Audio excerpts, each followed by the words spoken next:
মূলত নবনির্বাচিত বিধায়কদের সঙ্গে প্রশাসনের সমন্বয়কে জোর দিয়েছি।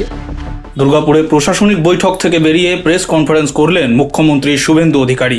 তিনি কি বললেন শুনে নেব। মূলত নবনির্বাচিত বিধায়কদের সঙ্গে প্রশাসনের সমন্বয়কে জোর দিয়েছি।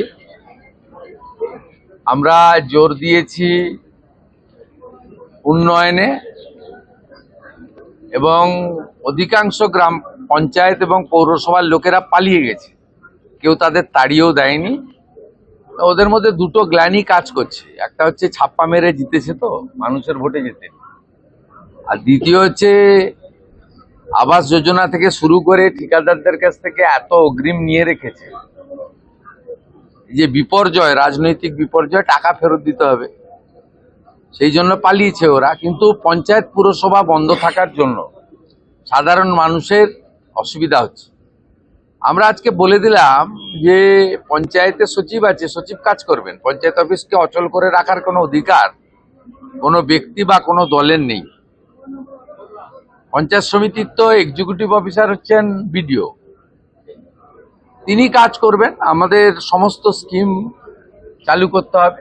তৃতীয়ত, কেন্দ্রীয় সরকারের সমস্ত স্কিমে যুক্ত হয়ে গেছি আমরা। তার সুফল যাতে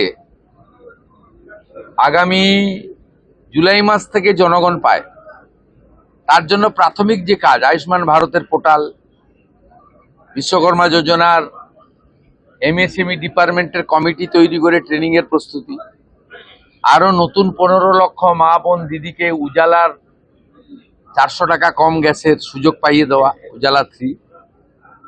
এরকম অসংখ্য জায়গায় রয়েছে যেগুলো নেগলেক্ট হয়েছিল। আমাদের 2-3 মাস আপনারা দিন, এখানে লক্ষণ গোড়াই, চন্দ্রশেখর ব্যানার্জি, আমাদের পার্থ ঘোষ, বিজন মুখার্জি, অগ্নিমিত্রা পাল, কৃষ্ণেন্দু মুখার্জি, ডক্টর অজয় পোদ্দার, জিতেন তিওয়ারি, আমাদের সবাই বলেছেন যে একদম আসানসোল, চিত্তরঞ্জন, অন্ডাল থেকে দুর্গাপুর পর্যন্ত এটাকে প্রায় খরা করে দিয়েছে। সেল, অন্যান্য যা অর্গানাইজেশন আছে, সেন্ট্রাল গভর্নমেন্ট, স্টেট গভর্নমেন্ট, আমরা একসঙ্গে মিলে এখানে কিভাবে শিল্পে জোয়ার আনতে পারি, বিকল্প কর্মসংস্থানের সুযোগ দিতে পারি, এটাও আছে। কিন্তু আমরা ওই হাততালি কুড়ানোর জন্য ওই দেউচা পাচামির মতো ফ্রড কথাবার্তা বলি না, বলবো না।